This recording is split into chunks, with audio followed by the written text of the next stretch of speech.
I'm Tracy Homer. I'm on the board at Knox Makers. I serve as the membership director. I help people get connected when they first join, and also the secretary who takes the notes. My name is Isaac Merkel. I currently serve as president of Knox Makers. Prior to that, I was creative director.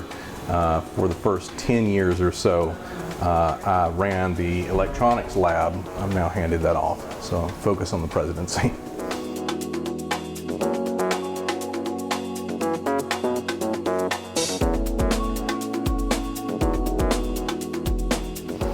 Oddly enough, our organization was started with a post on Craigslist. An individual posted about hacker spaces, which was a relatively new thing at that time, saying, you know, wouldn't it be remarkable if we could get a group of like-minded people together who like to learn and make things. Maybe we could rent a space, we could fill it with tools, and we could make stuff together. And so there was a group of 7 or 8 people that got together on Market Square to have a meal together and discuss it. And they decided to form Knox Makers at that time. They started by meeting in each other's living rooms and garages for a while, before eventually they each put up some money so they could rent a physical space. And that was in Oak Ridge, the Tech 2020 incubator building. So our first home was that, about 900 square feet. That was about like somebody's garage.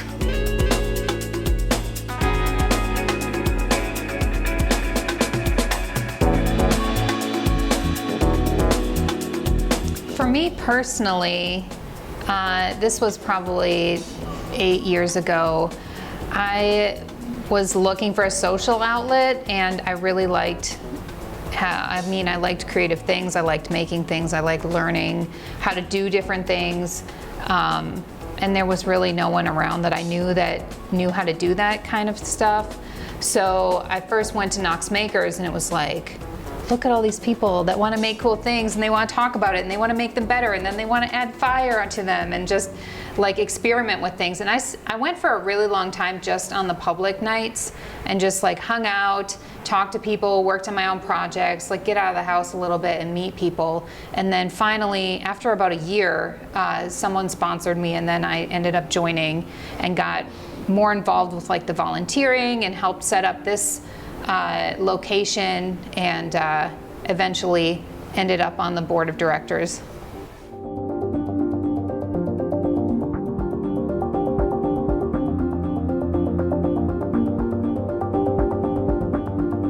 So we have a few ways that you can become a member. We have like our base rate of membership, which is $50 a month. Then we have a lower rate, lower priced rate. It's still the same membership, but a lower price rate for people who can't afford that. But then we also have a sponsorship program. So if 2 people want to join, maybe they're in a family together, or if you know someone who like really can't afford it at all, you can sponsor them and pay for an extra person, and like enable them to get involved without putting up the financial commitment if they can't. It's really important to us that a lack of financial resources doesn't prevent people from participating. It's really disappointing that this kind of thing is ordinarily only accessible to people who are reasonably well-moneyed. Obviously, creativity is not restricted to the upper class, and so we want to try and get just as many people involved as possible.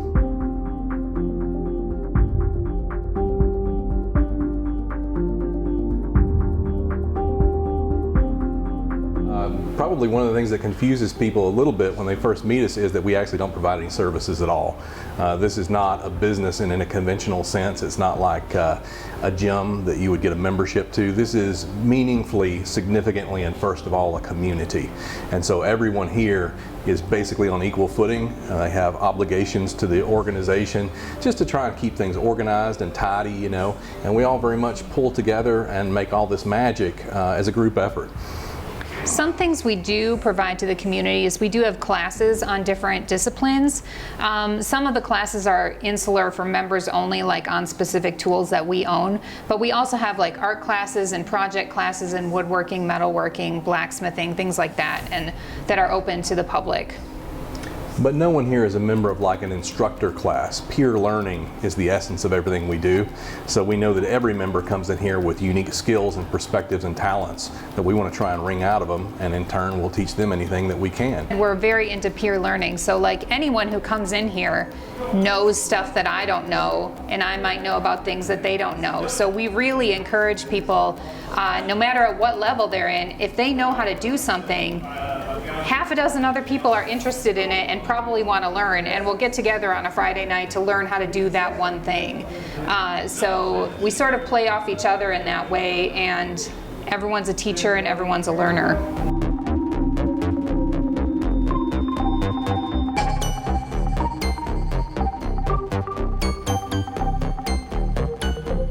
It runs absolutely the full gamut. I mean, we have young people who are still, students at one level or another.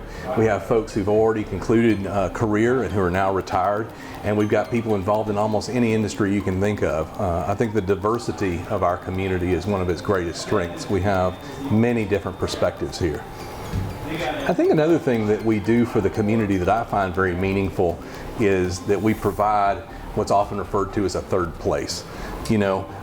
For a lot of people, maybe you go to work and you go home, and your third place is perhaps a church, or it could be a sports bar. It's a place that you go to not be those other two places where you feel at home, where you have friends. But for people who don't necessarily have those kinds of connections, this, I think, is a very important thing. When Local Motors was thinking about moving to this area, one of the questions that they brought to the government was, where's your hackerspace? And they put them in touch with us, because when you have people who have a technical background, one of the things they want to know is, what kind of recreation is available to me?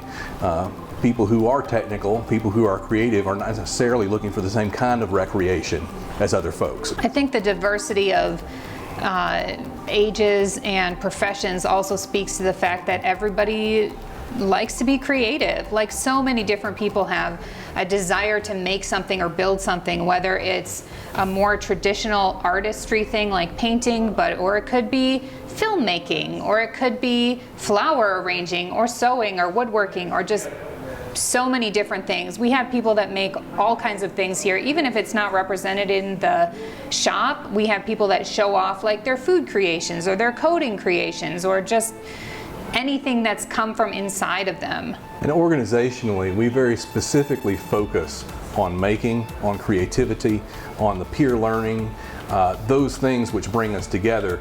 I say that because I think it's really easy when you get a group of people together to find that you have other things in common, things that didn't initially connect you.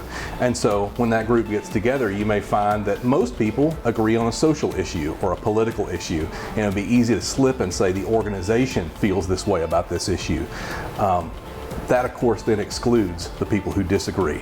They feel less comfortable, less at home, less like this is for them.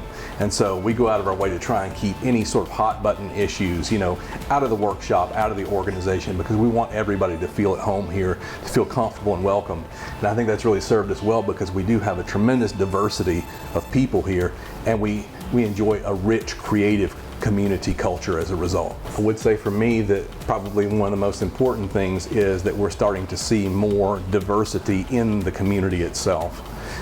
When I first came to Knox Makers, it was basically all fellas who were middle-aged and had a very similar demographic. And I feel like that's creative poison, and it's cultural poison. And so we've really made an effort to try and diversify and to make folks feel very comfortable here every way we know how.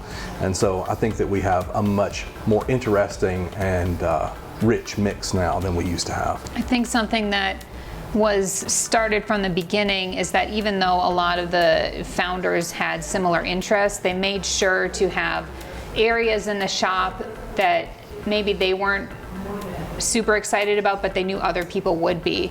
So fiber arts has always been around, even if some of the earlier members weren't necessarily interested in it, because it's a legit form of making, and they wanted to make that available to people. We've definitely seen that branch out. Like, fiber arts started out as a tiny thing, and now it has, well, it started out as fabric arts with just fabric, and now it has leather working, and it has yarn working, and it has someone who does tatting, and just like specializing in different things within the bigger community.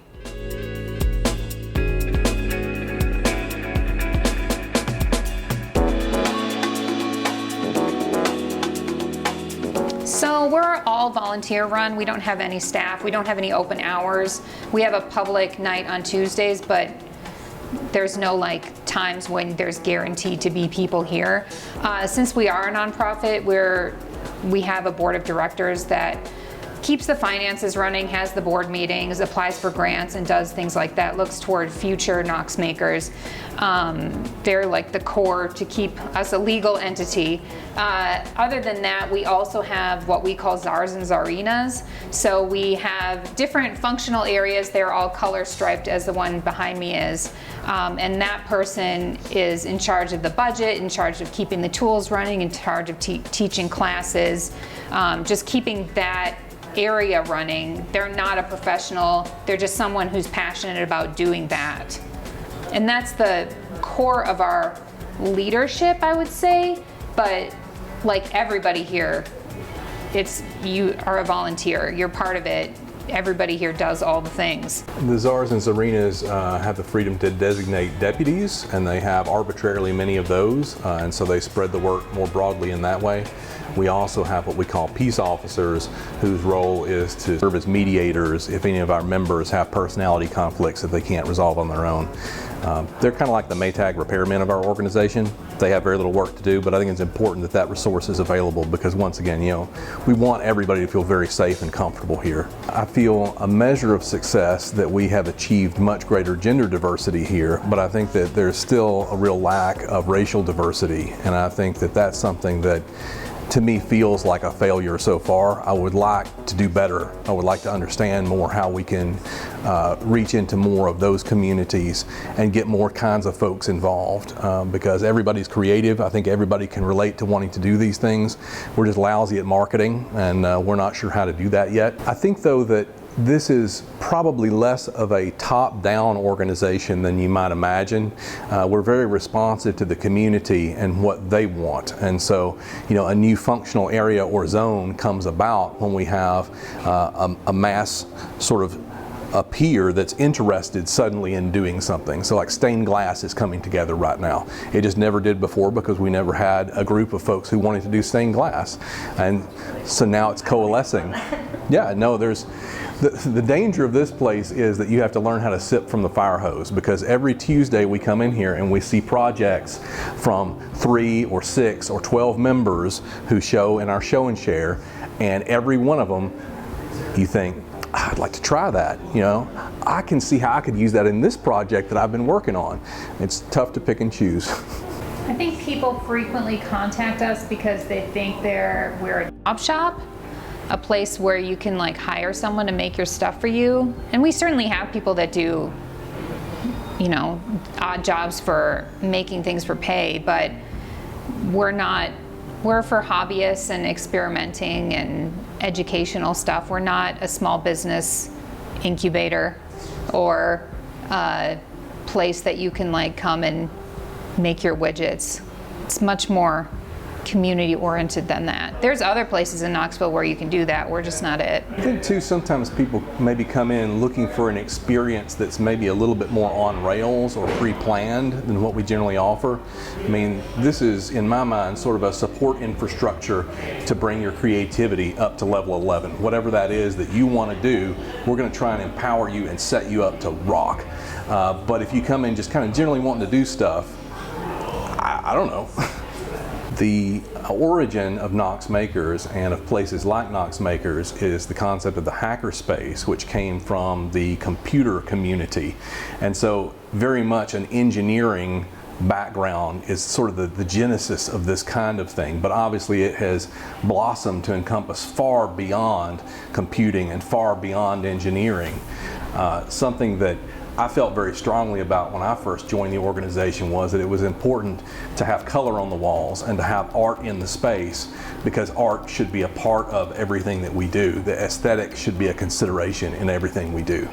And whenever anyone will listen, I like to make the argument that everybody in this workshop is an artist, that they work in diverse and possibly unexpected mediums, but everybody is here to express their creativity and to actualize whatever it is that they have envisioned in their minds.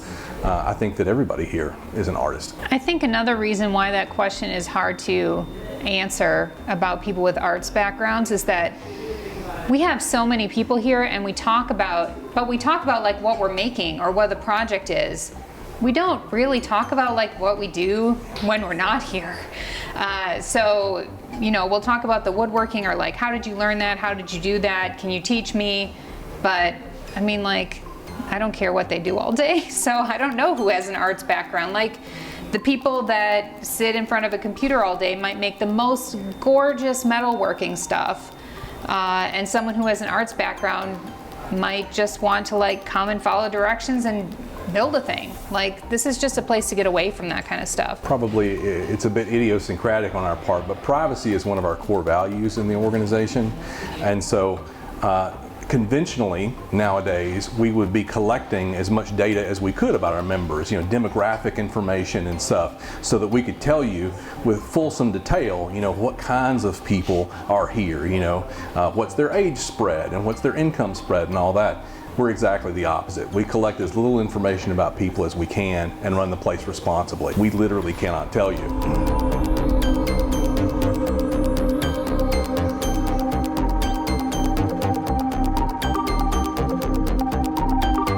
People are almost to a one attracted by the workshop and the possibilities that it offers them, and it's exciting for us to have new people come in and see the shop through their eyes for a minute, because we've come such a long way to be able to offer them 10,500 square feet full of every piece of equipment that we can imagine. It is remarkable, but I really think that that has become, in my mind and heart anyway, very much secondary. The community is what this is all about. We have over 300 members now in our community, and they are among the most creative and kind and generous and lovely people I've ever known in my life. And being in this environment, as much as I can, it gives me life and it gives me hope, because things are rough out there. I think the best way to find out more about the organization is just come on down.